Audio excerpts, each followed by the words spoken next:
একেন বাবুর ত্রাস হচ্ছে খুকু, আমরা খুকুকে কবে দেখবো?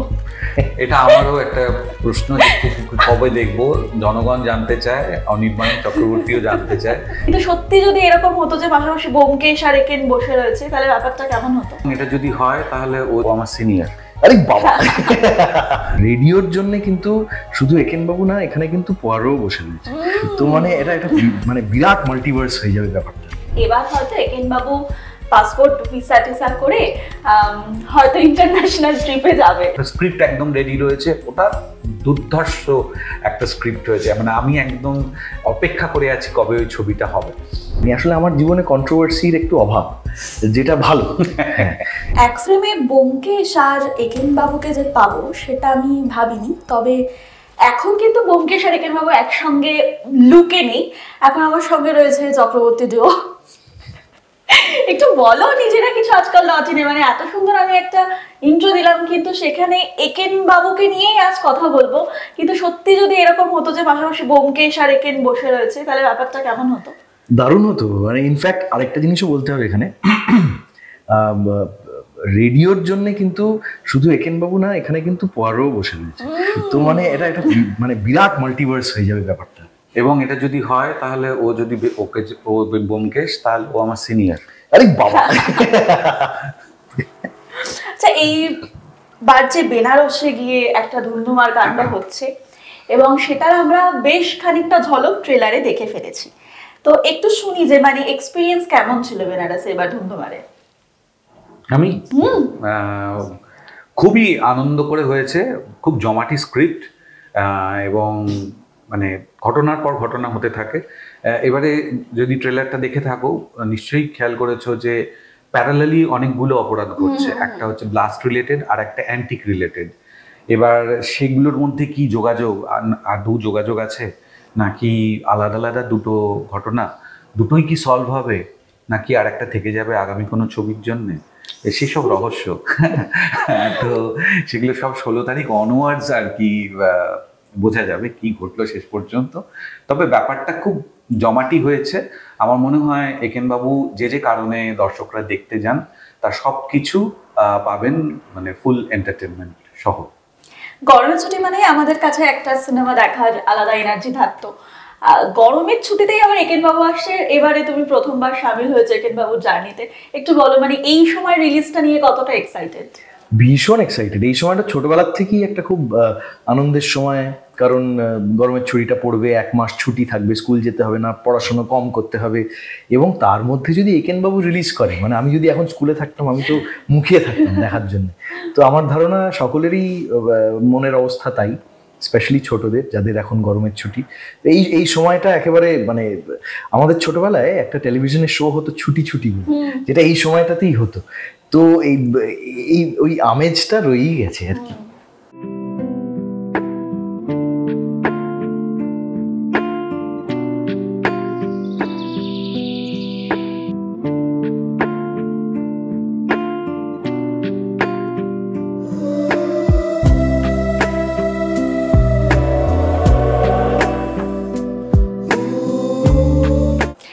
কিছুদিন আগে জয়দীপদার সঙ্গে যখন আমার কথা হচ্ছিল, তখন জয়দীপদা আমাকে একটা ছোট হিন্ট দিয়েছে যে এবার হয়তো একেন বাবু পাসপোর্ট ভিসা টিসা করে হয়তো ইন্টারন্যাশনাল ট্রিপে যাবে। তো কি বলবে, মানে কোথায় যেতে চাও? না, অ্যাকচুয়ালি সত্যি কথা, আমাদের তো একটা ফিল্ম অ্যানাউন্সড হয়েছিল এর আগে রাশিয়ার জন্য, কিন্তু আনফর্চুনেটলি তখন রাশিয়ার যে অবস্থা তৈরি হলো, মানে রাজনৈতিক পরিস্থিতি এবং একটা যুদ্ধর মতো অবস্থা, সেই জন্য তখন আমাদের ওটা ক্যান্সেল করতে হয়। তো তারপরে এখনো ওটা নিয়ে ওটা স্ক্রিপ্ট একদম রেডি রয়েছে, ওটা দুর্ধর্ষ একটা স্ক্রিপ্ট হয়েছে, মানে আমি একদম মানে অপেক্ষা করে আছি কবে ওই ছবিটা হবে। মানে সেটা তো অন্য লেভেলের আর কি ঘটনা। তো দেখা যাক সেটা কখন হয়, নাকি অন্য কোনো ইন্টারন্যাশনাল ডেস্টিনেশন ঠিক হয়। এটা তো ওই পরিচালক, প্রযোজক এবং স্ক্রিপ্ট রাইটার, এরা তিনজনে মিলে ঠিক করে, যেখানে ঠিক করে সেখানে যাই। হ্যাঁ, তো সেটা দেখা যাক কবে হবে। তবে এই তারপরে যেটা তখন আমরা অ্যাকচুয়ালি ভাবছিলাম, মানে একটা পুরো তৈরি হয়ে গেলে তখন একটু সেটা না হলে একটু মন খারাপ হয়ে যায় না? ভাবছিল কি হবে, কখন কি স্ক্রিপ্ট, কোথায় এটা সেট আপ হবে, কিন্তু তারপরে যে গল্পটা এবারে আমরা তখন বেনারস তো তৈরি হয়নি, মানে বেনারসের স্ক্রিপ্টটা, কিন্তু তারপর যখন তৈরি হলো দেখলাম এটা দেশের গণ্ডির মধ্যে আমাদের বাঙালিদের খুব ভালো লাগার একটা জায়গা, সেটা তো বটেই, কিন্তু স্ক্রিপ্টটাও চমৎকার হয়েছে, মানে এটাও মানে যথেষ্ট ভালো লাগার মতো একটা ছবি। আচ্ছা, আমি দুজনকে জিজ্ঞাসা করবো, যেহেতু দুজনেই গোয়েন্দা চরিত্রে অভিনয় করা হয়েছে এবং গোয়েন্দা ছবিতেও অভিনয় করা হয়েছে একটি চরিত্র হিসেবে, তো কোনটা বেশি কঠিন মনে হয়, যে নিজে গোয়েন্দা নাকি গোয়েন্দা ছবির চরিত্র? কঠিন কোন সেন্সে, মানে গোয়েন্দার চরিত্রে অভিনয় করলে প্রথম যেটা চাপ হয় সেটা হচ্ছে গোয়েন্দার চরিত্রে অভিনয় করলে ফার্স্ট টু লাস্ট সারাক্ষণ থাকতে হয়, এবং শেষে গিয়ে যখন রহস্য উদ্ঘাটন হয় তখন পাতার পর পাতা সংলাপ মনে রাখতে হয় আর কি।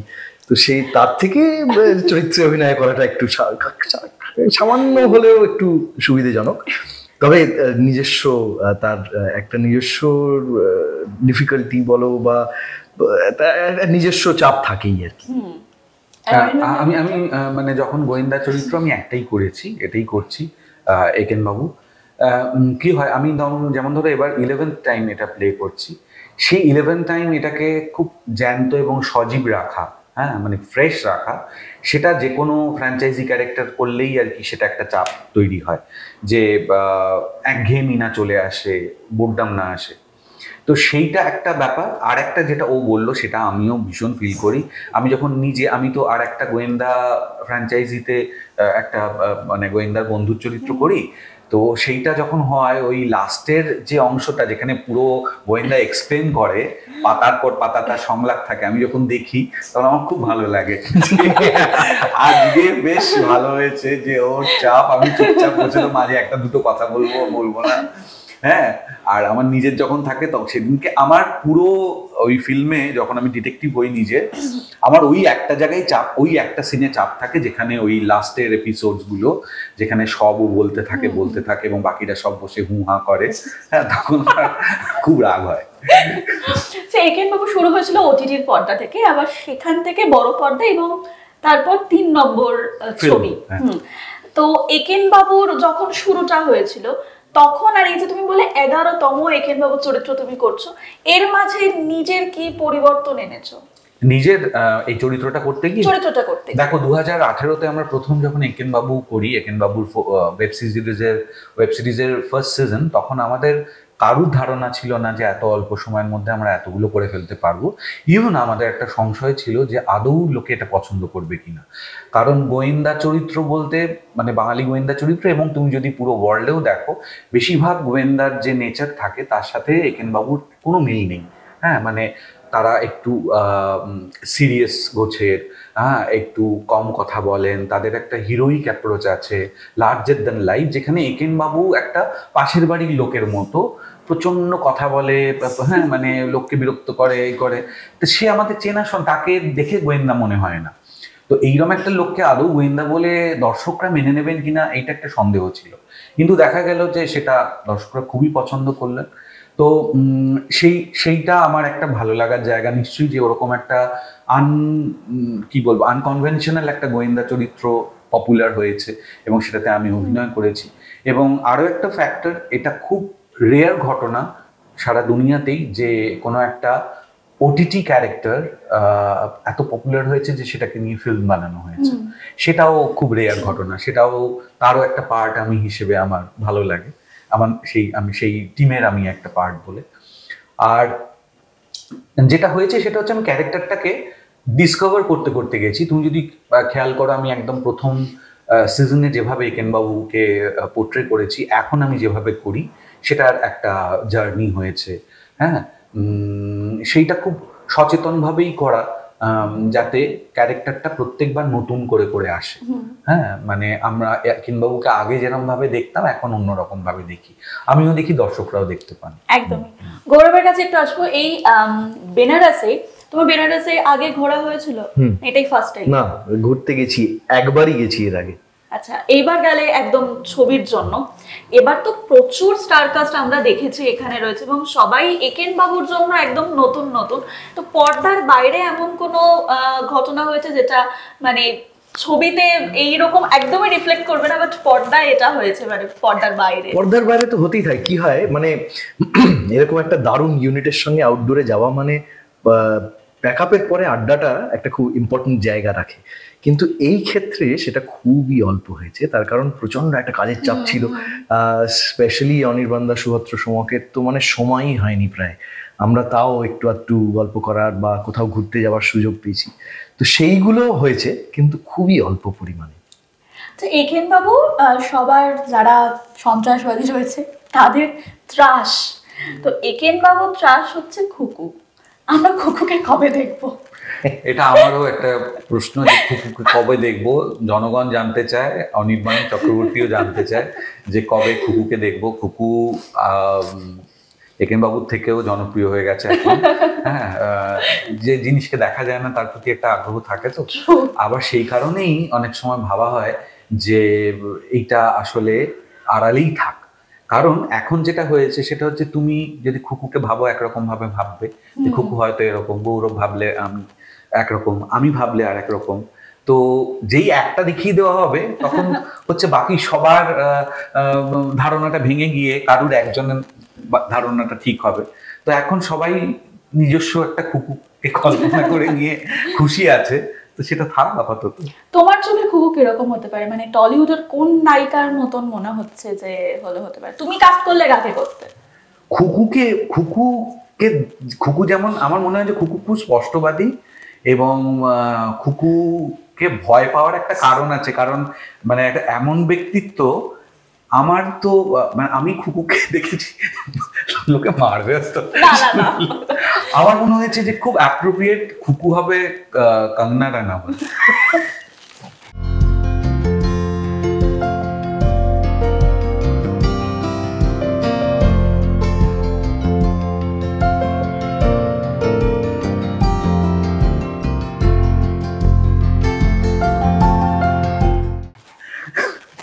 যাকে উপেক্ষা করা যাবে না, মানে ইউ কান্ট ইগনোর হার।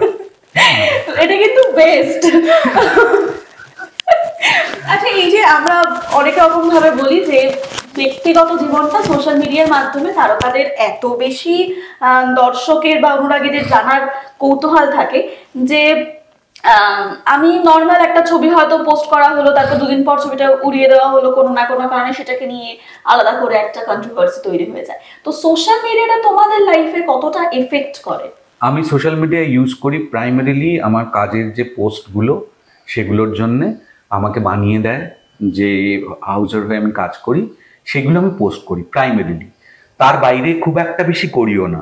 মানে আমার ওই এটা করার একটা কি বলবো, একটা ইন্টারেস্ট থাকা দরকার। হ্যাঁ, তবে এই যে কিছু করলে সেগুলো নিয়ে কথা বলবে, সেগুলো নিয়ে না খুব বেশি ভাববার দরকার। কে কোথায় বসে, এগুলো মেনলি আমার ধারণা তারাই করে যাদের কোনো কাজ নেই। আমার কাজ আছে, সুতরাং সেটা নিয়ে কে কি বললো না বললো, আমার তাতে রিপ্লাই করা, হ্যাঁ, সেটা নিয়ে নিজেকে ইনভেস্ট করা, আমার টাইম অ্যান্ড এনার্জি, সেটা একদম ওয়েস্টেজ। আমার কাজের কেউ সমালোচনা করতে পারে, I am open to that. সেটার মধ্যে থেকেও আমি বেছে নিতে পারবো যে কোনটা আমি গ্রহণ করব বা করব না। আর এই যে ট্রোলিং এবং কিছু পোস্ট করলেই তার এগেনস্টে লোকজন লিখতে শুরু করবে, এইটা একেবারে ইগনোর করার মতো ঘটনা একটা। গৌরব, দেখো সোশ্যাল মিডিয়াটা তো এখন অনেকের কাছেই একটা রোজগারের জায়গা হয়েছে, তো সেটাকে ইগনোর তো করতে পারবো না। তবে আমি কিভাবে ব্যবহার করব সেটা তো একান্ত আমার ব্যক্তিগত সিদ্ধান্ত। তো আমার কাছে সোশ্যাল মিডিয়াটা ওই মানে হয় কাজের কথা প্রচার করার জন্য ব্যবহার করা, কিংবা কোনো একটা স্পেশাল দিনে শুভ শারদিয়া বলার জন্য হোক বা শুভ নববর্ষ বলার জন্য হোক, দর্শকের সঙ্গে ইন্টারঅ্যাক্ট করার জন্য। কিন্তু তার বাইরে না আমি খুব একটা মানে আমার রোজগারের জায়গার মতো করে ব্যবহার করতে পারবো বলে মনে হয় না। তো আমার কাছে ওটা মানে ওই মানে একটা আনন্দের জায়গা, যেখান থেকে আমি ওটাকে একটা অল্টারনেট সোর্স অফ নিউজ হিসেবে ব্যবহার করি। যে আমি অনেক খবর এরকম থাকে যেগুলো সোশ্যাল মিডিয়া থেকেই পাই, তো সেইভাবেই ব্যবহার করি। এবং সোশ্যাল মিডিয়ার একটা ডেঞ্জারাস দিক আছে অবশ্যই, একটা তো ট্রোল করার বিষয়। সেই জায়গার থেকে আমি খুবই ভাগ্যবান যে আমাকে এখনো পর্যন্ত সেরকম কিছু সম্মুখীন আমাকে হতে হয়নি, আমাকে সেভাবে কেউ ট্রোল করেনি। আসলে আমার জীবনে কন্ট্রোভার্সির একটু অভাব, যেটা ভালো। হ্যাঁ, আমি যে কাজটা করি সেটা তো একটা জনগণের কাছে পৌঁছে যাওয়ার একটা জিনিস, তো তাদের সকলেরই একটা মতামত থাকে, কারোর ভালো লাগলো কারোর খারাপ লাগলো, একটা প্রবণতা হয় খারাপগুলোর দিকেই চোখ যাওয়া, যে গৌরবকে এই চরিত্রটায় আমার ভালো লাগেনি, হয়তো 10 জন বলছে ভালো লেগেছে, একজন বলছে ভালো লাগেনি, আমার চোখ সেদিকেই যাবে। তো ওইটা খুব ডেঞ্জারাস, মানে ওইটাকে একটু সামলে চলতে হয়, মানে কনস্ট্রাকটিভ ক্রিটিসিজমটাকে নিয়ে বেশি মানে ওইটা দ্বারা বেশি প্রভাবিত না হওয়াই ভালো। আমি একটা জিনিস জানি, সেটা হচ্ছে সময় পেলেই গৌরব বই পড়ে, বই পড়ার অভ্যাস রয়েছে। ছেলের সঙ্গেও কি অভ্যাসটা আস্তে আস্তে হচ্ছে? ভীষণভাবে, মানে তার জন্য আমি 100% কৃতিত্ব দেবো আমার স্ত্রীকে। ঋদ্ধিমা ভীষণভাবে একদম শুরু থেকেই, ছেলে জন্মানোর পর থেকেই ওকে গল্পের বই পড়ে শোনানোর একটা অভ্যেস তৈরি করেছে, এবং সেটা এখন এমন পর্যায়ে গেছে যে ওর এখন সবে 1.5 বছর বয়স, কিন্তু ও রাত্রিবেলা ওর ঠিক শুতে যাওয়ার আগে আধ ঘন্টা থেকে 1 ঘন্টা ওকে বই পড়ে শোনাতেই হবে। বাহ, তো সেইটা খুব, মানে সেইটা ঋদ্ধিমার কৃতিত্ব, এবং সেটা এত সুন্দরভাবে হয়েছে, এবং এখন এমন জায়গায় গেছে যে একটা বইয়ের কোনো লাইন বলে দিলে ও পয়েন্ট করে বলে দিতে পারে এই বইটা থেকে বলা হয়, পুরো মুখস্থ হয়ে গেছে আর কি। আর তো মানে, এবং তার সঙ্গে আরো অনেক কিছু আছে, মানে ওকে অয় অজগর আসছে বললে ও তেড়ে বলে, তো মানে সেটা অলরেডি হচ্ছে, মানে এগুলো আমার এত ভালো লাগছে, এই সময়টা দারুণ কাটছে, দারুণ। গৌরবকে আমরা ন্যাচারালি অনেক ধরনের চরিত্রে দেখেছি, বিভিন্ন শেডে দেখেছি। অনির্বাণদাকে আমার একটা চরিত্রে দেখার ভীষণ ইচ্ছে, সেটা হচ্ছে রোমান্টিক ঘরানার ছবিতে। তো তুমি এটা নিয়ে কি ভাবছো? আমি সবাই একটা ইন্টারভিউতে এই কথাটা বলেছে, আজকে সেটা বেরিয়েওছে উইথ হেডলাইন। সত্যি তাই। আমি ধরো একেনবাবু তো একটা ফ্র্যাঞ্চাইজি ক্যারেক্টার, সেটা খুব জনপ্রিয়। তাছাড়া আমি ইমোশনাল চরিত্রে অভিনয় করেছি, গ্রে ক্যারেক্টার্স করেছি, তারপরে তোমার নেগেটিভ ক্যারেক্টার করেছি, মজার ভিলেন করেছি। এই একটা জায়গা যেটা আমার নিজের, অ্যাকচুয়ালি কি বলতো, একটা কোনো চরিত্রে অভিনয় করলে অভিনেতার নিজের তো একটা চর্চা হয়। হ্যাঁ, মানে আমার একটা ধরো কোনো একটা এরেনা আছে, যে এরেনাতে আমি এখনো কখনো যাইনি, নিজেও বোঝা যায় যে আমি এই চরিত্রটা করতে পারলাম বা পারলাম না, বা করলে আমি কি করে ট্যাকল করব। আমি মানে রোম্যান্টিক চরিত্র এখনো আমাকে কেউ দেয়নি। ধরো মিডল এজেড রোম্যান্সের গল্প তো হতে পারে, খুব সুন্দরই হতে পারে। তো সেই রকম কোনো চরিত্র এখন খুব একটা রোম্যান্টিক গল্প হয়ও না, সিনেমাও হয় না, হলেও হয়তো টিনেজ রোম্যান্স বা হলে যতটা সেটা কালারফুল হবে, মিডল এজেড রোম্যান্স তো অন্য রকমের হবে। তো সেইটা নিয়ে কেউ যদি ভাবেন, ফিল্ম করতে চান, এবং সেখানে যদি আমাকে কাস্ট করেন কখনো, আমি নিশ্চয়ই সেটা করতে চাইবো, দেখবো যে আমি কি করে সেটা ট্যাকল করি। ডিরেক্টরস আপনারা শুনতে পেলেন একদম। এবার নেক্সট ছবি আমরা কিন্তু এটা দাবি রাখছি যে একেনবাবু তো অবশ্যই থাকবে, তবে অনির্বাণদাকে একটু আমরা রোমান্টিক ছবিতে দেখতে চাই। এটা আজকাল লন্ডনের পক্ষ থেকে আমার আবেদন রইল। আচ্ছা, একটু বলো যে এই ছবিটা, এটা ঘিরে যে আমরা ট্রেলার লঞ্চে যেভাবে দেখেছি যে ছোট বাচ্চারা মানে দারুণ একটা মজা করে, ওখানেই মনে হচ্ছে যেন প্রিমিয়ার হচ্ছে। তো 16 তারিখের জন্য কি বলবে আজকাল লন্ডনের? 16 তারিখে আমি বলবো যে আমি যতবার বিভিন্ন জায়গায় গিয়ে এই বাচ্চাদের ভালোবাসা, উত্তাপ এটা পেয়েছি, সত্যি কথা অভিনেতা হিসেবে আমার নিজেকে খুব ব্লেসড মনে হয়। কারণ বাচ্চাদের যে ভালোবাসা, সেটার মধ্যে তো মেকি কিছু নেই, জেনুইনলি ভালোবাসে। তো ওরা সেটা আমি বুঝতে পারি। আগে যখন আমাদের ছবি বেরিয়েছে, তার পোস্ট রিলিজ যে হল ভিজিট, সেখানে গেছি, সেখানে বাচ্চারা যেভাবে রিয়াক্ট করেছে, সব কিছু মিলে, এবং এটা আমি যখনই বলি যে বাচ্চারা আমাকে খুব ভালোবাসে, তখনই আমি প্রোটেস্ট পেয়েছি বড়দের থেকে যে না না, এটা ভুল কথা, আমরাও কিন্তু আপনাকে এতটাই ভালোবাসি, আমাদের ভালোবাসাকে নেগলেক্ট করা যাবে না। তো আমি এটুকুই বলবো যে 16 তারিখে আমরা আমাদের নতুন ফিল্ম নিয়ে আসছি।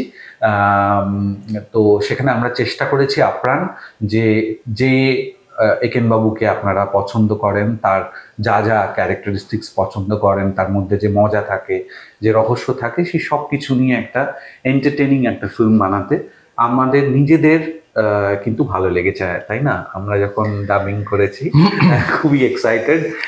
পুরো ফিল্মটা আমার এখনো দেখা হয়নি, এখন মানে ফাইনাল কি নাড়িয়েছে। কিন্তু আমি সবার কাছ থেকে, যারা এটা দেখছেন, এটা নিয়ে কাজ করছেন এখন পোস্ট প্রোডাকশনে, তাদের সবার কাছ থেকে খুব পজিটিভ ফিডব্যাক পেয়েছি।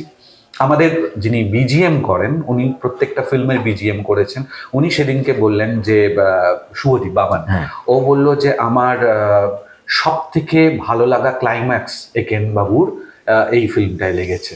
তো ওকে তো বারবার দেখতে হয়েছে, তো আমি সেটাতে বিশ্বাস রাখছি ওর কথাতে, এবং আমার মনে হচ্ছে যে আপনারা সবাই আপনার ভালো লাগবে ছবিটা। নিজের চরিত্রের পুরোপুরি ধোঁয়াশা রেখেছে এই গোটা ইন্টারভিউতে। আমি জিজ্ঞাসাও করিনি ইচ্ছাকৃত ভাবে, কারণ গোয়েন্দা গল্প তো একদম চরিত্র রিভিল করাটা খুব একটা উচিত না। কি বলবে বলো? আমার ওই একই বক্তব্য। 16 তারিখ রিলিজ করছে আমাদের ছবি একেন বাবু বেনারসে, দি একেন বেনারসে বিভীষিকা। প্লিজ হলে গিয়ে দেখুন, এবং আমাদের সকলেরই খুব প্রিয় চরিত্র। আচ্ছা, এখানে আরেকটা কথা আমি বলতে চাই, এই যে Eken Babu poor jokes crack করে, পিজে যাকে বলে, এইটা না মানে অনির্বাণদাকে আমি মানে আমার হ্যাটস অফ টু অনির্বাণদা।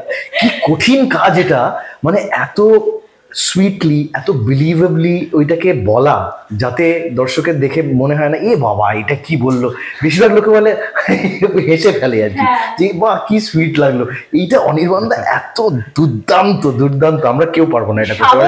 ভুল বলে দেয়, মানে অসাধারণ। এটা যে কি ডিফিকাল্ট একটা জিনিস যে করছে শুধু সেই জানে। তো একেন বাবুর এই বিভিন্ন কোয়ার্কস এবং তার সঙ্গে সঙ্গে তার এই একটা চূড়ান্ত এন্টারটেইনিং এবং থ্রিলিং অ্যাডভেঞ্চার দেখার জন্য সবাই প্রস্তুত। তো 16ই মে থেকে কিন্তু বড় পর্দায় আসছে। একদমই। এবার একেন বাবু বড় পর্দায় আবারও আরেকবার। আপনারা রহস্যের রোমাঞ্চে থাকতে খুবই পছন্দ করেন, এখনকার দর্শক সত্যিই রহস্য রোমাঞ্চে থাকতেই বেশি পছন্দ করে, তাদের জন্যই এই ছবি 16ই মে রিলিজ করছে বড় পর্দায়। অবশ্যই দেখবেন। আর আজকের ইন্টারভিউ কেমন লাগলো আপনাদের জানিয়ে ফেলুন আমাদের কমেন্ট সেকশনে। সবাই ভালো থাকবেন, সুস্থ থাকবেন, দেখতে থাকবেন আজকাল ডট ইন। নমস্কার।